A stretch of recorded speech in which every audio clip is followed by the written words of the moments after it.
Miilli Islaamaa Sisilii kibba Itilii kan dhaqqabe jaarraa torbaffaa keessa.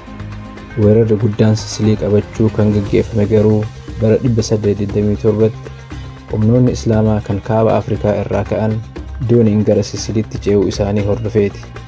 Islaamni magaalaa Paalermoo fi Mesiinaa wal duraa duubaan bara 831 fi 843tti qabachuu danda'us iddoo Sisilii guutummaatti dhuunfachuuf hanga bara 965tti eeguun dirqiiti ta'e.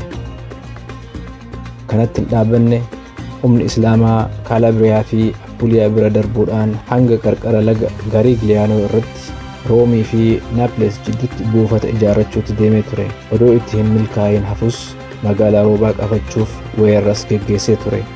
Boodar warra Islaamaa humnoota kiristaanaa mo'atamaa duubatti dhiibamuu fi naannoo Sisiliitti daangeffamuun dirqiiti ta'e.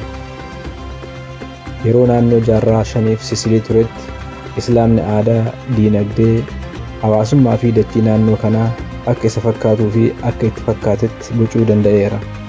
Bulchiinsa Aglaabiid, Faaximaa fi Kalbiid jalatti Sisiliin jiddugala aadaa fi bulchiinsa Islaamaa guddaa taate. Jaarraa 10ffaa fi 11ffaa keessa Paalermoon magaalota Awurooppaa guddittii fi dureettii jedhaman keessaa tokko taate. Wiirtuu aadaa fi diinagdee cimatti geeddaramte. Ulfinnaa fi